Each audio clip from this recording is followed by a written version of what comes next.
This is my Mark V Golf GT TDI that I swapped for my 160,000 mile Vauxhall Astra SRI that I bought for £150 and saved from the scrapyard. After fixing all of the issues with the Astra, I decided to set myself a goal of trading my way up from this £150 car to owning my first ever supercar.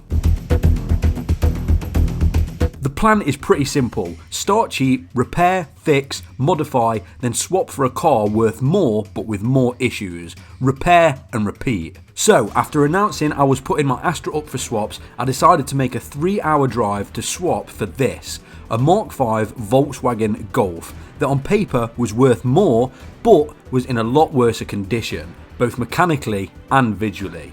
The main problem is that the turbo was a ticking time bomb, and it's safe to say it definitely went off in my hands. I think I've just blown the turbo. That now leaves me with plenty of work to do before I can put this car up for swaps in hopes of upgrading it. And apart from that, it isn't perfect whatsoever. We've got lacquer peel on the bonnet. We've got lacquer peel on the front bumper. We've got one of these fog light surrounds missing. And both the passenger and driver's side wings are a complete different colour because they've just been primed from the previous owner who bought some more because they'd rotted out. The wing mirrors, both passenger and driver's side, again, have no lacquer on them whatsoever. In fact, I think I can, start peeling it off as we're talking, and it doesn't get much better because the rear bumper also has a load of lacquer peel. But apart from all of that, the interior actually isn't too bad of a place to be. It looks like the interior has been really looked after. The seats are in really good condition, the steering wheel's in good condition, there's no horrible scratches or marks all over the dashboard, which is something that I'm glad about. But there is one problem on this car that is stopping us from actually repairing all the rest of them. But luckily, I've got the solution.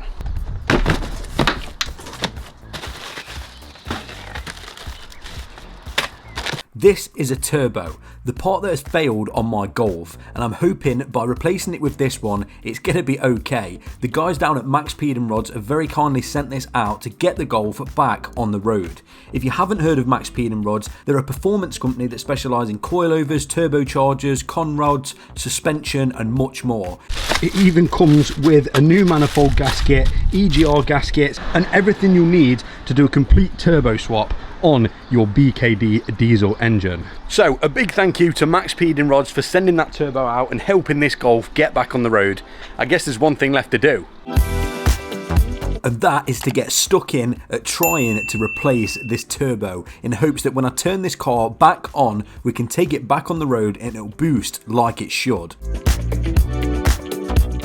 I'm going to start by taking off the intake pipe, and then I'm going to jack the car up on the driver's side just so I can disconnect the intake pipe from the turbo and also this intercooler pipe. And that is the intake pipe off. We've also disconnected one of the intercooler pipes. I am going to be taking the intercooler off because I'm pretty certain in fact I know after seeing what just came out this intercooler pipe, I'm guessing all the cooling system that's coming off the intercooler is going to be full of oil, which is to be expected when a turbo blows up. So we just need to make sure that once we've done this turbo job that we don't leave any of the old horrible oil in the intake system. So that being said, let's carry on.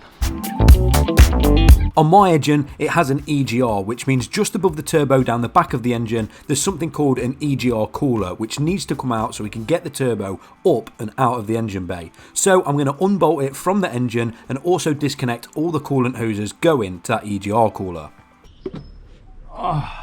And now we've got that off, you can actually see the turbo is right down there, which by taking that EGR cooler off has gave us a lot better access to that turbo. So yeah, let's just carry on trying to get this off. I don't know what I'm doing, I'm just unbolting things as I go. Have I ever took a turbo off a car? No. Am I going to in about 20 minutes? Yes. Probably about 20 hours to be fair, not 20 minutes. But if there's one way I like to learn, that is giving things a go myself. So now we've got the car jacked up, I can get underneath and disconnect the oil return pipe.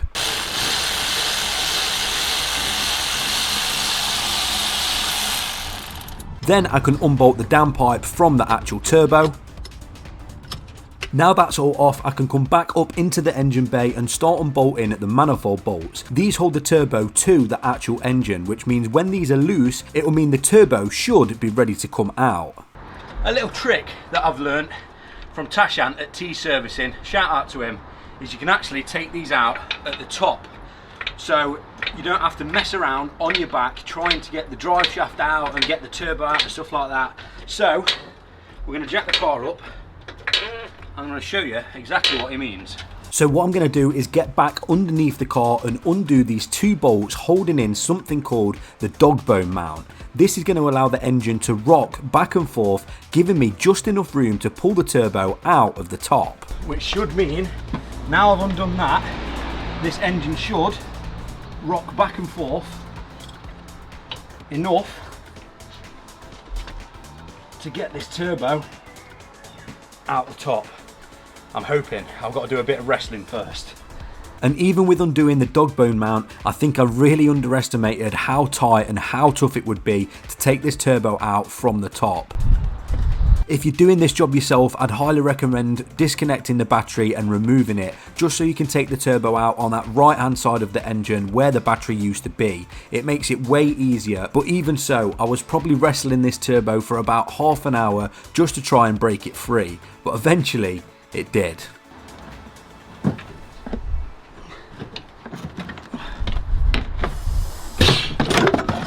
Yes! Yes! And that, ladies and gentlemen, is how you remove a turbo without having to be a mechanic. Let me show you how bad this thing is. So, just for some reference, here is the new turbo. That has no play whatsoever and also spins nice and freely and yeah, is intact. Let me show you the state of this one. I mean, it is literally snapped the entire spindle, most likely all the way through. Oh no, this side's just seized. Yeah, that side is completely seized. And well, safe to say that has had its life and is now kaput. And now that's off, I guess there's one thing left to do, and that is get this shiny brand spanking new turbo back on. The quality of this is actually pretty decent. I'm pretty impressed with this, but I guess, well, we'll see how we get on. The first step is transferring the studs from the old manifold to this new manifold. I guess now we're officially over 50% through this job. All I've got to do now is get the gasket on the manifold, get the turbo down the back of the engine bay and start bolting up all of them manifold bolts.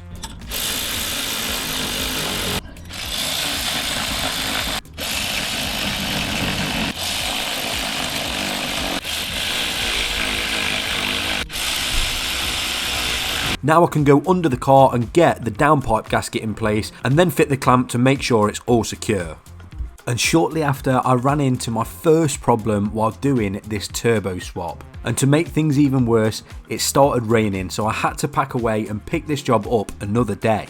Things were going so well, but I've hit a little bit of a bump in the road while changing this turbo. Which means there's actually nothing else we can do now until I get the part. Let me explain. So down here, I don't know if you can see this silver pipe that is going down towards the turbo. To connect that oil feed line to the turbo, I need something like this, which is called an adapter. Now you're probably thinking, well, why don't you just grab it out of the old turbo? My old turbo that we've just taken off will have one of them adapters and I can just swap it straight over. And the simple answer to that is the scrapman has already taken my old turbo. Stupidly, I did leave it in there. I thought the new turbo would come with one already in. It's an honest mistake that I've made and now I have to sort out. So we've kind of got to a point where we can't do anything else to get that turbo sorted until we get that little fitting adapter. But we're not going to let that stop us. We've got a few more bits to carry on with while we're waiting for one of them fittings to arrive. I'm going to take both the wings off and get them down to Vanny so he can paint them to match the rest of the car. And of course, I'm going to be taking this front bumper off because we need to get behind there to the intercooler so I can drain it out of all the oil when the turbo exploded. So we've still got plenty to do. Let's carry on. A little bit annoying, but it's one of those things that I guess I can put down to lack of experience. Next time I do a turbo, I'll remember to replace that little fitting. But I can now jack the car up, get all the arch lining out the way, disconnect the bumper from the wing, and then we can get this passenger side wing removed. I'm now going to unclip the front grille, and then I'm going to go under the car and get the bolts holding the underneath of the bumper to the under tray. And now it's onto the driver's side.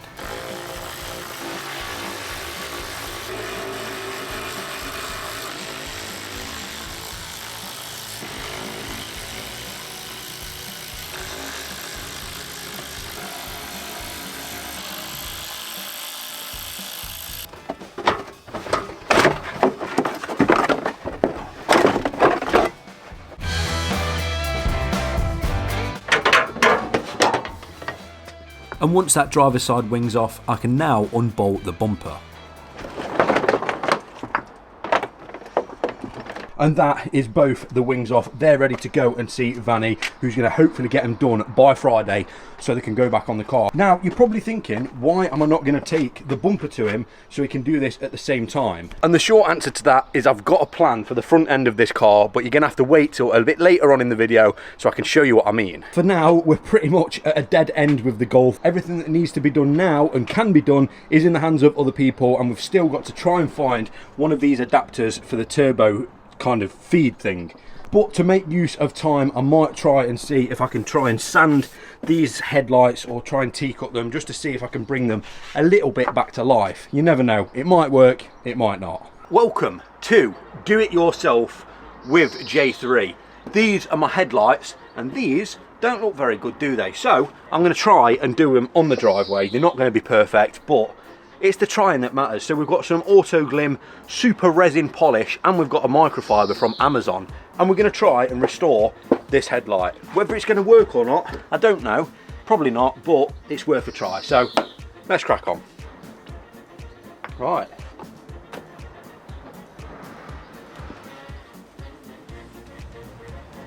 And already I can tell that this is gonna work. An absolute fail. Complete fail. I mean, is that better? Let's be honest, it's not really, is it? It is actually that's a lot better. Like, I wasn't actually expecting it to work that well. I mean, that's that one. That's what it's like after, and that's what it was like before. I mean, I'm going to say that's the result. I'm going to keep going at that, seeing how good I can make it. That works for me. I'm happy with that. I'm actually happy with that. It doesn't need to be perfect because, well, I mean, look at the rest of the car. But it's as good as we can get it. So, yeah, I'm going to do the other one.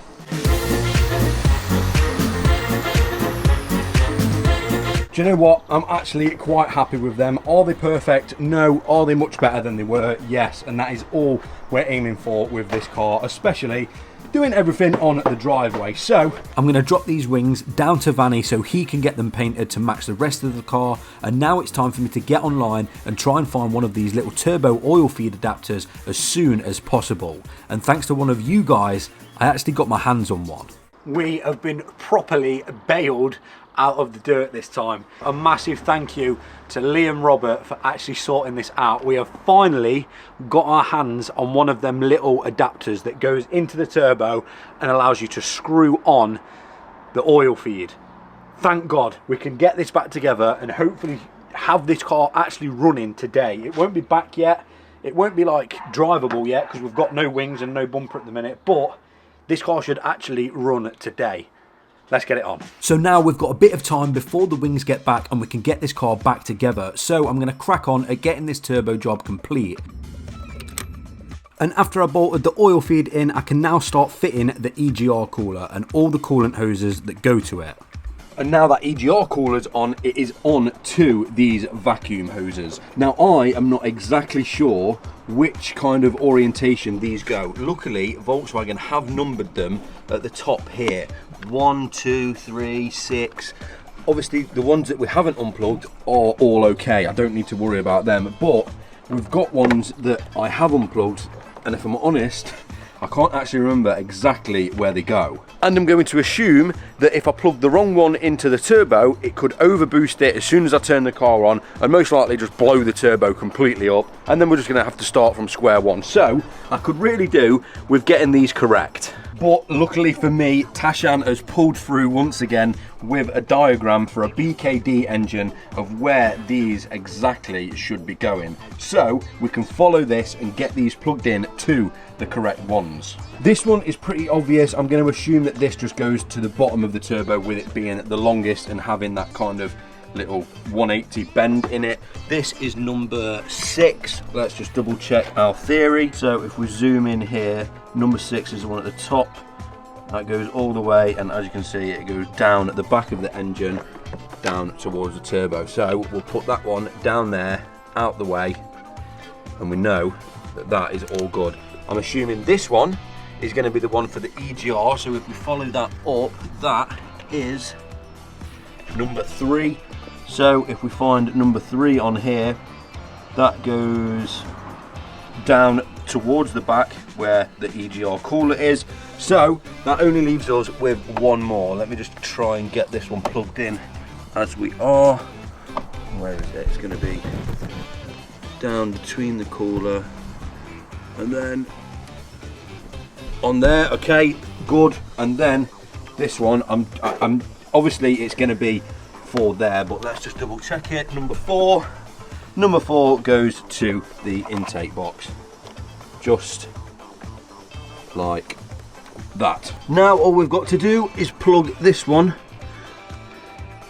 into here, and that is the vacuum lines all done. Thank God Volkswagen actually number them, because I know how difficult some of these vacuum lines can be, and you need like VAGCOM to read when one of them's split and stuff like that. So that is a job well done. Now I can move on to bolting the intake pipes back in. They go down the back of the engine here and then connect to the box at the front of the engine, and now I can move under the car and get the intake hose connected to the actual turbo.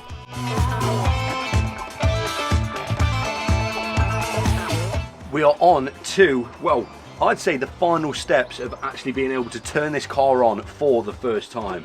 We've got 2 intercooler hoses to go back on. I've got to connect the intake hose to the turbo, which I'll have to do from underneath the car. But one thing I want to do before we actually get these intercooler pipes on is check if there's any oil in the actual intercooler.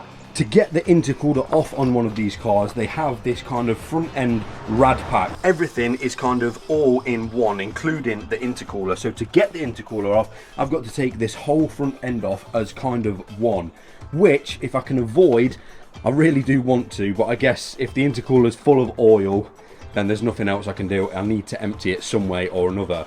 But the reason I don't think it will be is because all the oil that came out of this car has all came out of the exhaust. This is obviously a puddle that has accumulated over the past few days. When it was on the road, it dumped a load of oil out as well. One of them things that literally couldn't be helped, but I think all the oil has gone this way instead of that way. So the only way of actually checking that theory is if I get the bore scope out and have a proper good look inside that intercooler and just cross my fingers that it's not full of oil. And after having a really good look inside the intercooler with the bore scope, I actually for once had some good news. We might have actually got lucky with this one because the bottom of the intercooler is bone dry, luckily. Just to make sure, I am going to check that other side because the car's obviously jacked up, which is leaning more towards that side, so there might well be a puddle at the other side, so I'll just double check. Guys and girls, I don't know if you can see that, but it's dry. For some weird reason, there is not a spot of oil in there, which is really weird, to be honest, but I'll take it. Okay, right, at least the front end doesn't have to come off. Let's get the intercooler pipes on, let's get the intake pipe on, I think we're ready to start it. And now I've confirmed that the intercooler is actually dry, I can reconnect these two intercooler pipes on the driver's side. I think we are good to start priming this engine and actually turn it on. I have gave the car an oil change, but I by accidentally formatted my SD card, so the car has got brand new fresh oil in it, so we don't have to worry about that. It's got a brand new oil filter as well. All we've got to do now is unplug this injector harness down here and start priming the turbo. I have also put coolant in it as well, so I hope we should be ready to turn this on. Let me unplug this injector harness and I think we can just start priming the turbo. This is one of the last steps until I actually turn this car on for the first time. To get this little harness off, you've got to flick it open with a flathead screwdriver and then twist it and pull it off. I'm nervous. I mean, I've literally put everything back where it was when I took the old turbo off, so this shouldn't really be anything. Let's find out. So I'm going to turn the car on / crank it until the oil light comes on the dashboard.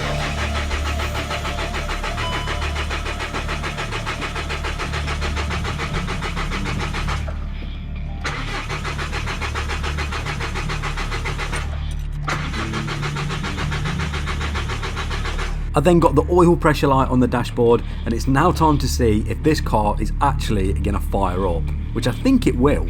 I'm going to plug the injector harness back in and, well, I'm going to turn it on and we're going to see what it does.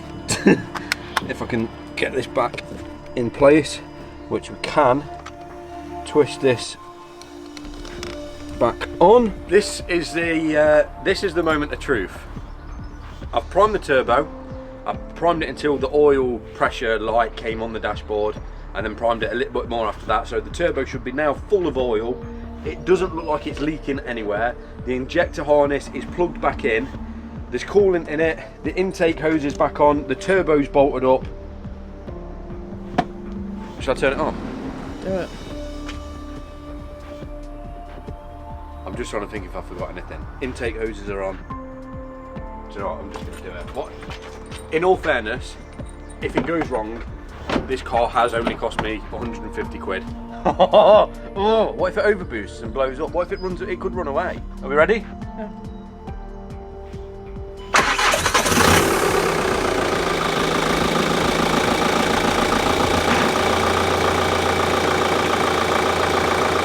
It's blowing, isn't it?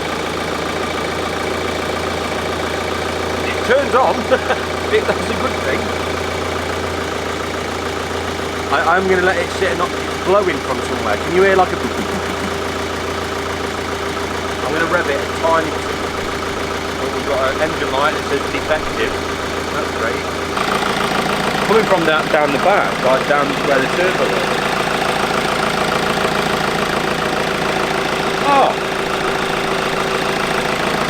Oh, I know what it is.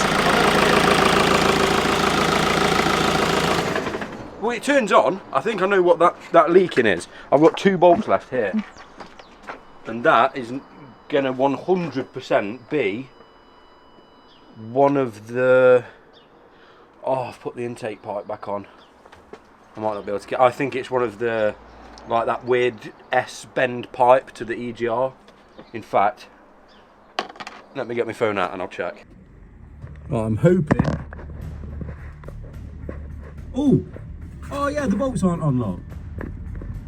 The bolts aren't on that EGR part, that's where they should be. Right, that's why it's blowing. Let me see if I can get these on without taking all this intake off. Ow, that's hot. Let's just hope that these 2 bolts are the fix to the problem.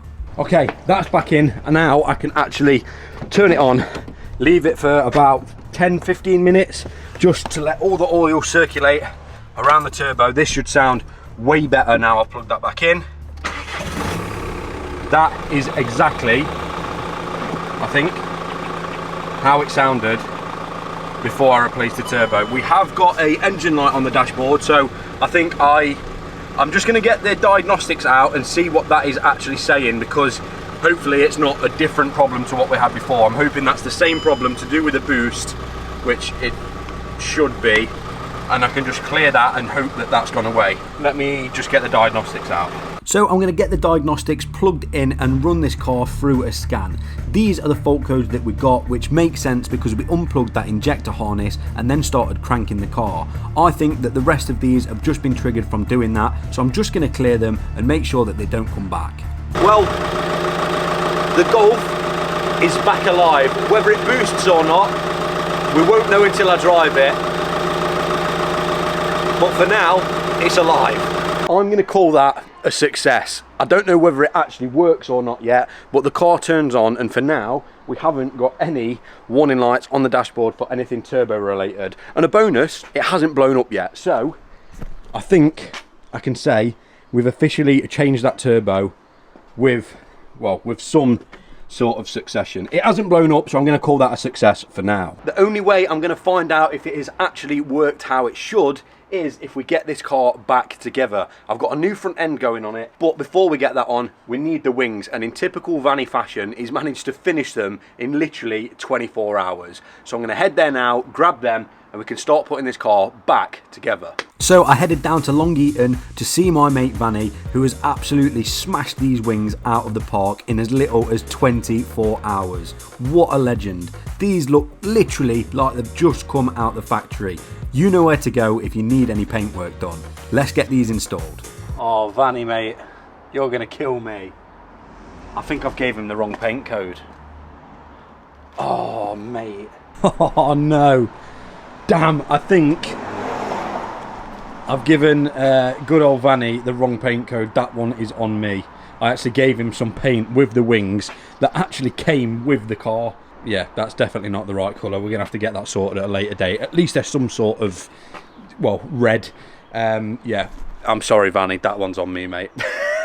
Oh, no. Either way, let's carry on. Well, some you win and some you lose, and even though these looked absolutely amazing, they were just a little bit off on the colour. I gave Vanny the paint to put on these wings from the previous owner that had this Golf, and I guess they just got the colour wrong. But we can get the wings back on and also fit the arch liners.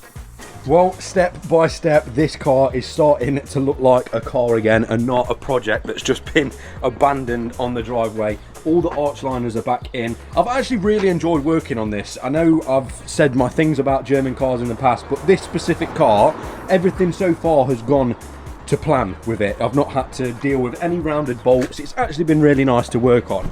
Maybe I'm converting a little bit, you never know. Both the wings are back on, the arch lining is back in. All that's left to do now is get the front bumper back in place. And no, we're not going to be replacing it with the old, nasty, battered, lacquer-peeled, smashed headlight.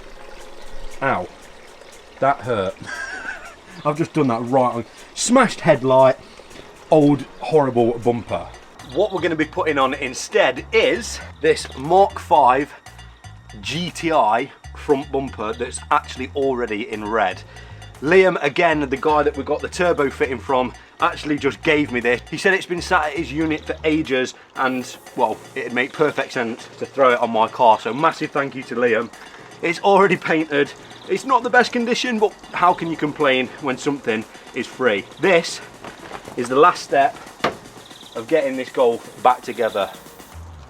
Let's get it on. First things first, I'm going to get rid of this horrible number plate surround.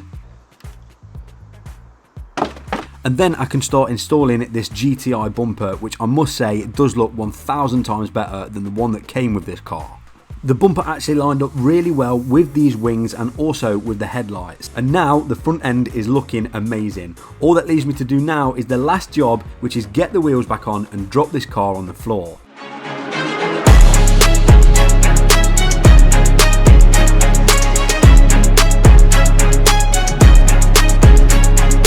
And here she is, back on the ground, looking the best it's ever looked in its life. The only thing left to do now is drive it. Please have boost. Please have boost.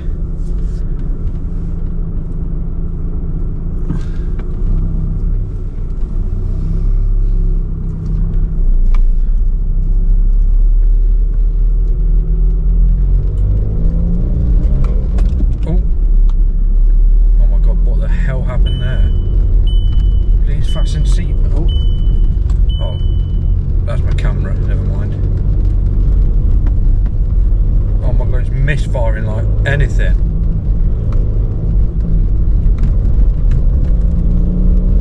And it's got no boost.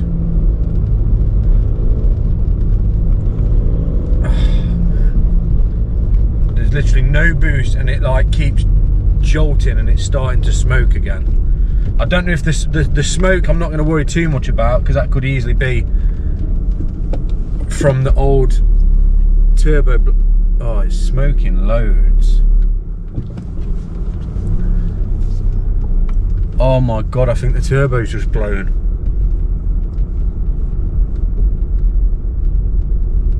Oh my god.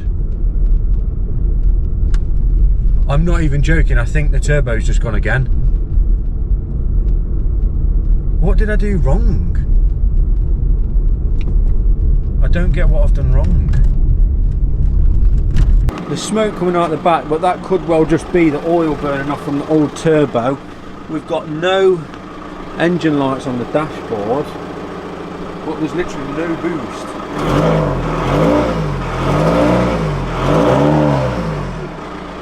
Oh my god, what is that sound?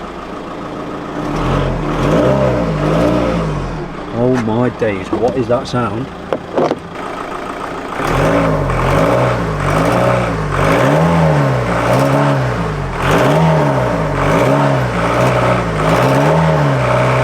It's like misfiring. What in the world could that be? Oh.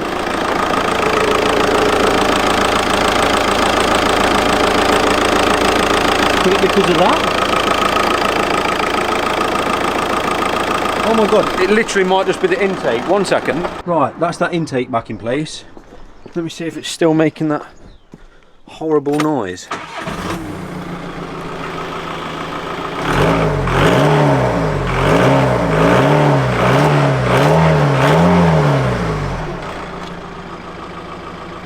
Which it is.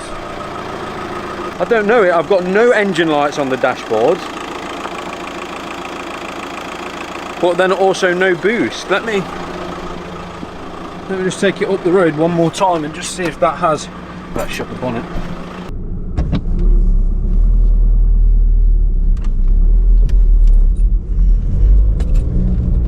No, it's misfiring again. It's just like bogging down. There must be some. Yeah, it's really struggling. No boost whatsoever. It's not even in limp mode. It's literally like, it's as if it was a petrol car, it's as if I've got 2 spark plugs plugged in out of 4. That is, and there's loads of smoke again. Why is nothing I do simple? Well, that's not worked.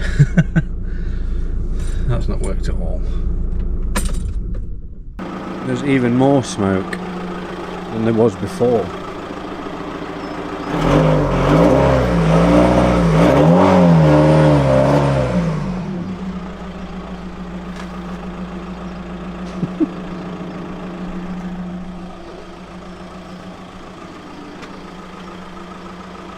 I proper thought I'd smash that. I really did think I was going to turn this car on, drive it, and it was just going to be like, boom, it's sorted. I did not think it was going to be one of them that I have to now keep trying to repair. I thought we could start modifying it and then get a better car. I mean, there's literally loads of oil, fresh oil as well, all over the back. There's fresh oil coming out of it again.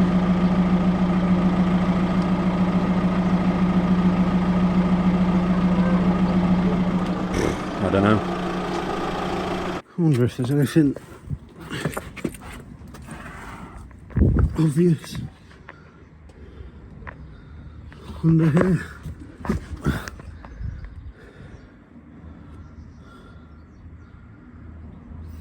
No, doesn't look like it.